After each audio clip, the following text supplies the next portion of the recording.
Greetings and salutations, everyone. It's me, Crystalline, your proactive, conscious aging life coach. How are you guys doing today? I'm joyful in the Lord and in the power of His might.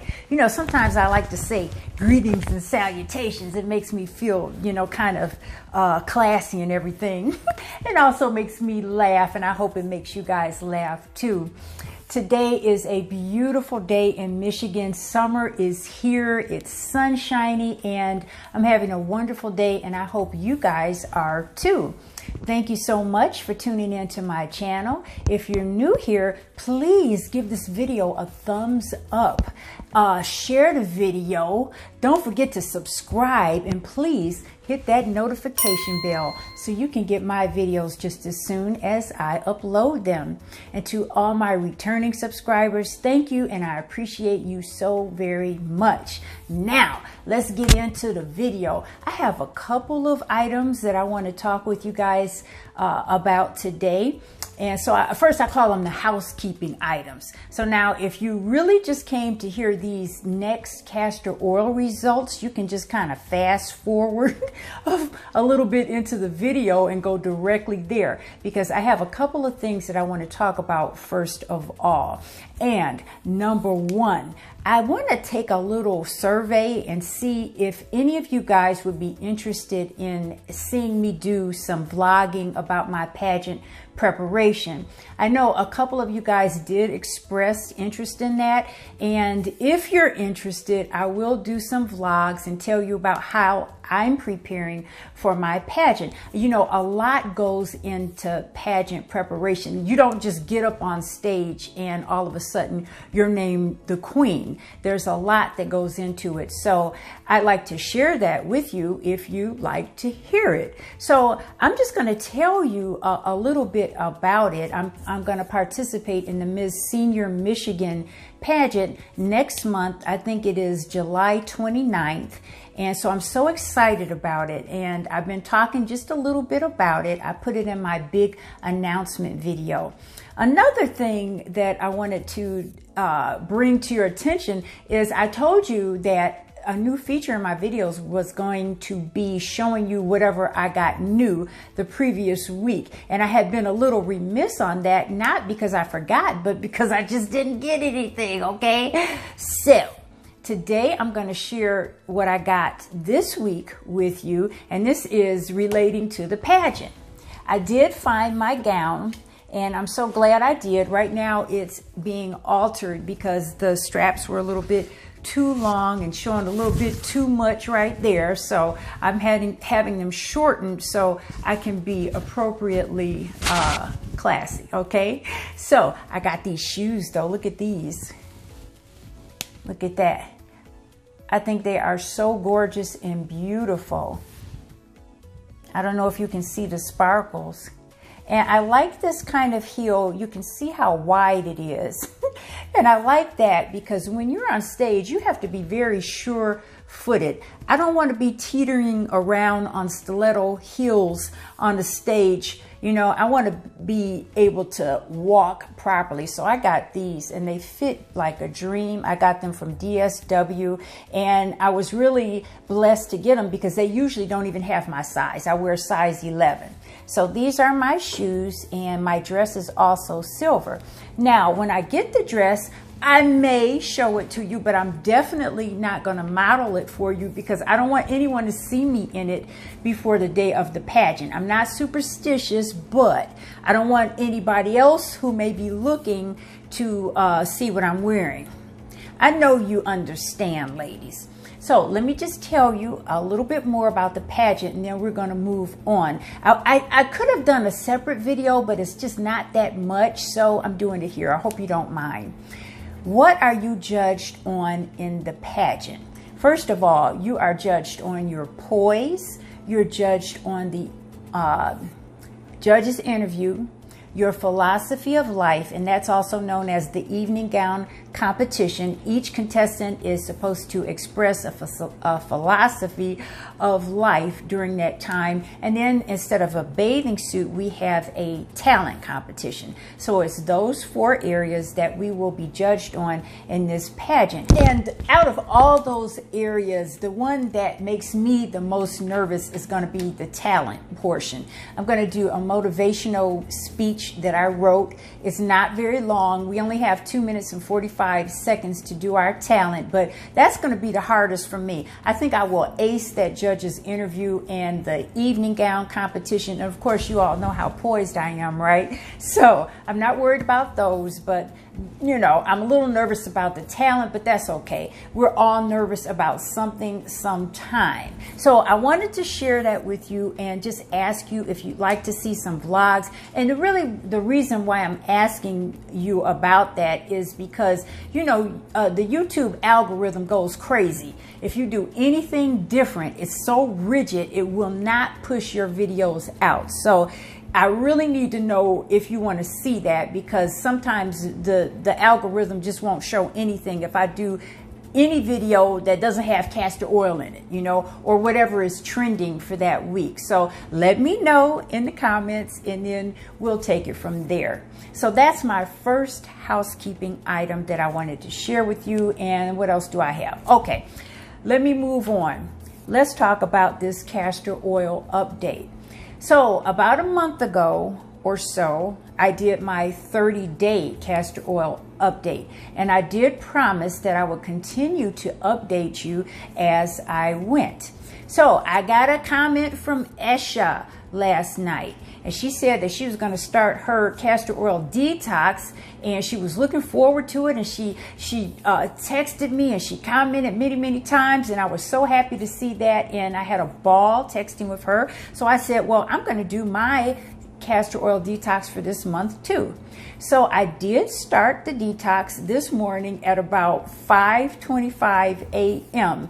The reason why I did it so early in the morning is because that way it will give me time to finish sleeping. And then I know once it starts working, it's going to be during the day, which wouldn't interrupt anything. So that's how I calculate when I'm going to start, because I like to, you know, be able to finish sleeping. All right, so I did mine this morning. I feel great. I love the way the castor oil is so anti-inflammatory. Once I use it, I just feel like just great. That's the only thing I can say. I feel flushed out. My stomach is flattened. I just feel comfortable. So I'm going to do it for another 2 days, I believe, 2 or 3 days, and just go on with the process as I've been doing it once a month. And Esha, if you're out there, please put your comments. Let me know how you're doing with it today. Okay? Awesome. Let me move on. Now, during my 30-day video, I went from head to toe telling you guys about everywhere I used the castor oil. And some of the places that I used the castor oil did not work out that well. So one of them that I was really hoping was going to help, but it didn't, was my right rotator cuff injury, which is right here. And the reason why I thought it would work really well there is because my friend Jackie, she said that she had the same problem, and she put the castor oil on, and the next day she was rocking and rolling with no problem with her arm.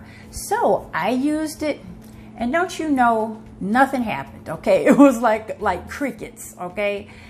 And I was kind of disappointed about that, but I did have so many other good results with the castor oil that I did continue to use it.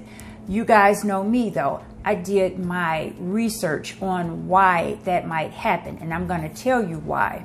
There's two conditions that, well, there are many conditions, but there are two conditions that are similar that cause pain and lack of a range of motion up here in this shoulder rotator cuff area.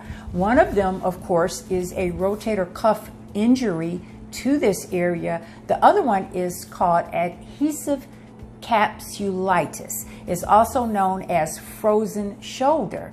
I had been noticing that everyone I heard about who had this condition was a middle-aged woman who was either in perimenopause or menopause or beyond, between the ages of 40 and 60. So I looked that up, and it seems that that frozen shoulder condition is very common to women around that age. Now, the researchers don't want to come out and say it's because of menopause, but the common denominator there is that there is a depletion of hormones, particularly estrogen, that happens during that age. And so they feel like it may be related, but they're not going to say it is the cause of that adhesive capsulitis.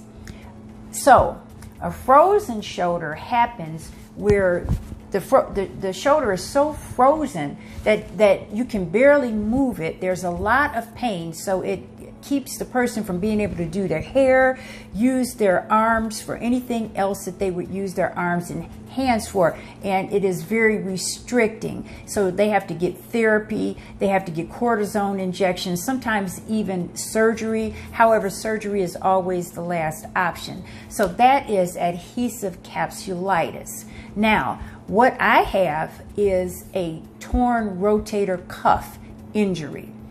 Adhesive capsulitis is, excuse me, am I saying that right? Capsulitis. That is not an injury. It is a condition, and that is different from an injury. What I have going on here are two small tears in my rotator cuff. And I saw the MRI imaging. My orthopedic surgeon showed it to me. So I have two tears. Again, I want to stress that an injury is different from a condition. They're two different things.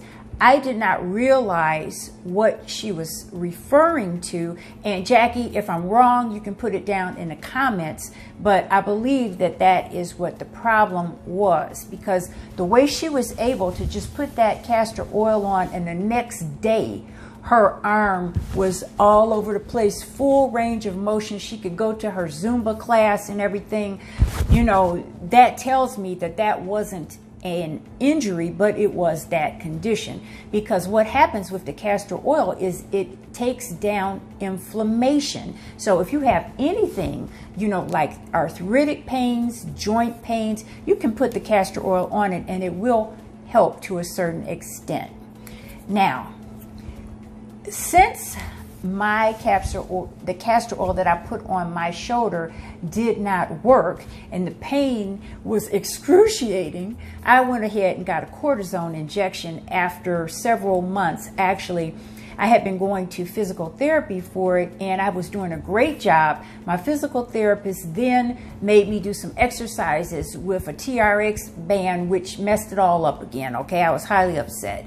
However, I just persevered, but you know, it gets to a point where you have that pain and it's affecting your daily activities and your daily mood and everything so much that you have to get some treatment, because you can't keep going through that. I have things to do and I don't want that to affect my mood. So I went ahead and got a cortisone injection, and that helped a whole lot. So that was my answer to it. But I just wanted to bring that to your attention, just in case anyone else was wondering or had that same experience with putting it on there and nothing happens. You have to know the exact diagnosis that you're dealing with before you expect something to work. And so that's what I found out.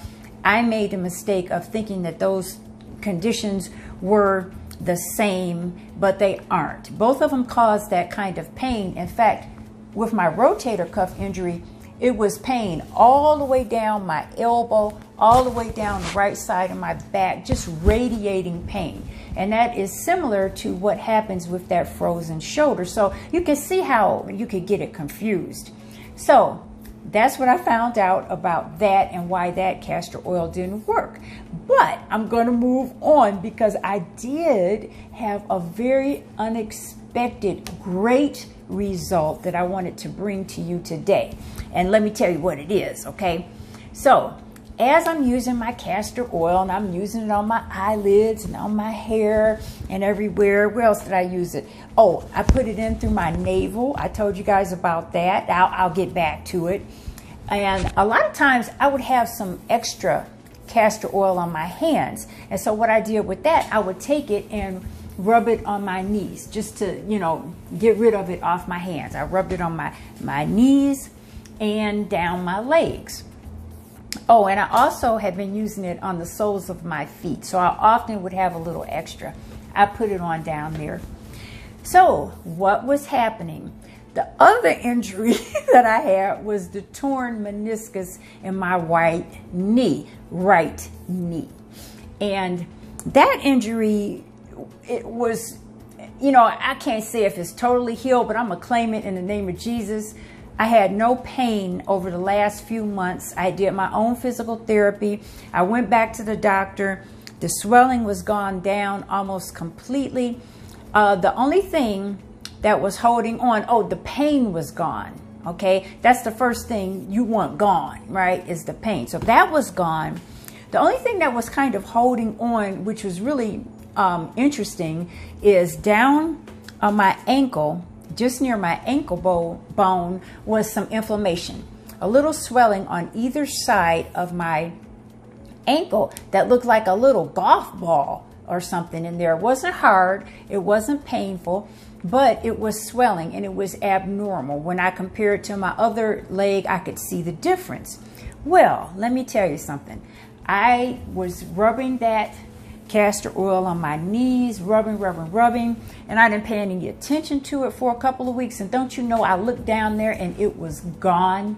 The inflammation was totally gone. I could not believe it. I mean, I said, praise the Lord, but I was so excited. And I said, that was an unexpected benefit from using the castor oil. So then I actually started putting it on that area just to make sure, you know, it worked and it wasn't going to come back. So I don't know what happened. I guess the castor oil maybe, you know, migrated down to there or something. Or maybe when I was putting it on the soles of my feet, it happened then. But whatever happened, I was so appreciative for that, because, you know, you hate when something is wrong with your body and it's just bothering you, you know. I don't want anything to be wrong. That sounds funny, but you understand. So that happened, and I did want to share it with you because that was such an unexpected blessing, that all that swelling went down, and my legs, I mean my knee and my ankle and my legs, they're just back to normal. And I really like that, because I never want to get surgery ever in life unless it is absolutely necessary. And my doctor told me that what I did to make my knee stop hurting myself was the cure for it. So amen to that. So that's what happened there. Now, number 3 that I want to talk about today, again, my friend Jackie, she's so awesome. She shares so much with me regarding this castor oil. And so I'm going to share this with you. And that is, I want to give you a little bit of a warning about some uses of castor oil. Now, some people have taken it and just started to rub it all over their body and use it like moisturizer, or like an oil, like the Africa's Best oil, or like the emu oil, you know, the oils that are very light that you use on your body. Castor oil cannot be used like that. You have to remember, castor oil is an occlusive oil. It is extremely thick. So wherever you're putting it, you're going to be blocking those pores up to a certain extent. That's another thing. I have been putting it on my traction alopecia up here. And I did get a question. Well, Crystalline, can you use that castor oil throughout your hair to oil your scalp? And you know, I do my research. So I was using it like that.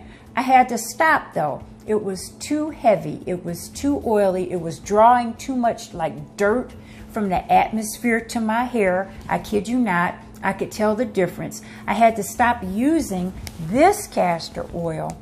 Actually, I had mixed it in with my difuel castor oil, the castor oil and caffeine brand, and that was very light, but this was heavy, too heavy for me to use to oil my scalp with. So I just went back to my Blue Magic on the outside, and my difuel caffeine and castor oil to actually oil the scalp. So I digress, but I wanted to get on to that.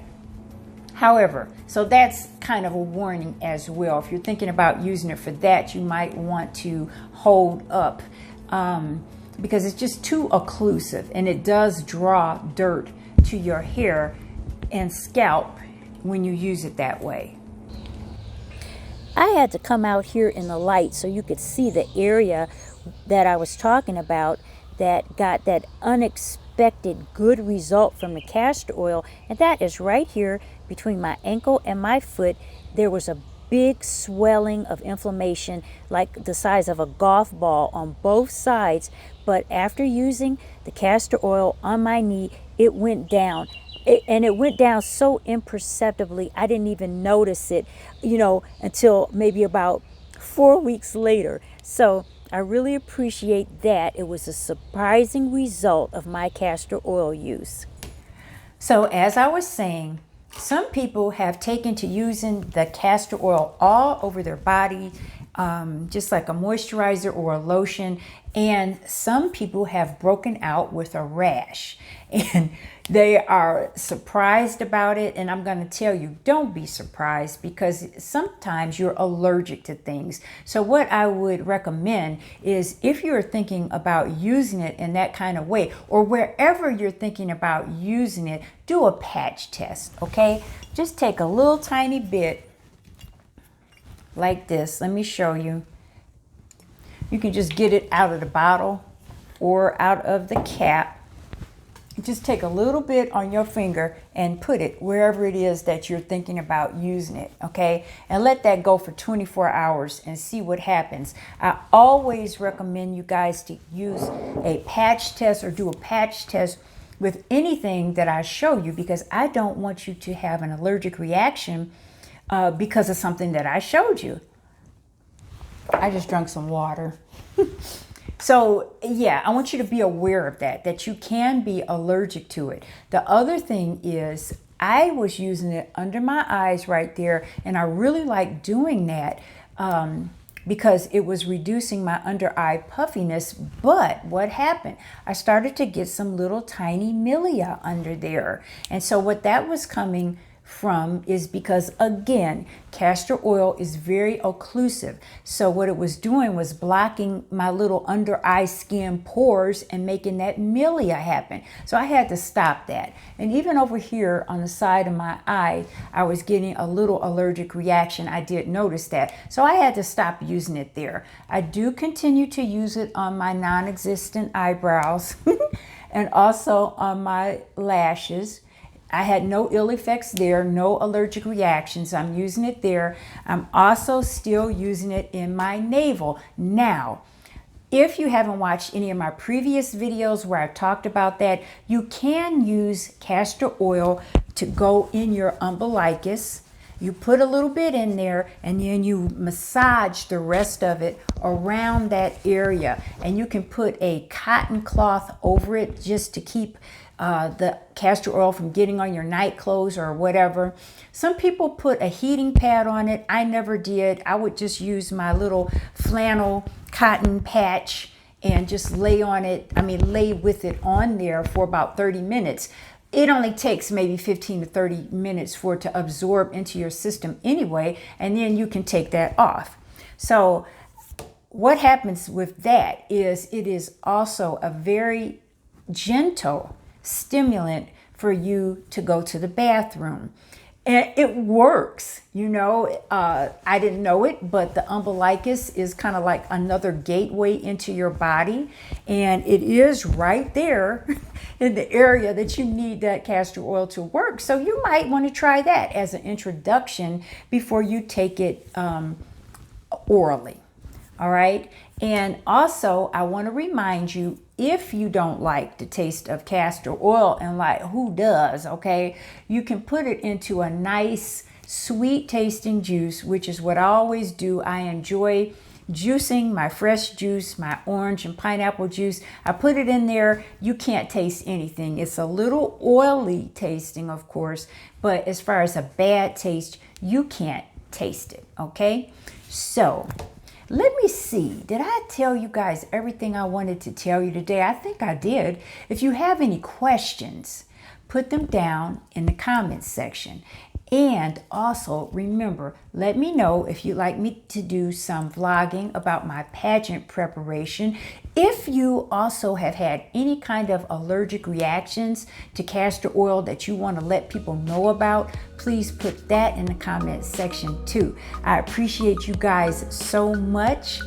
Thank you so much for watching today. God bless you, and I'll see you next time. Mwah.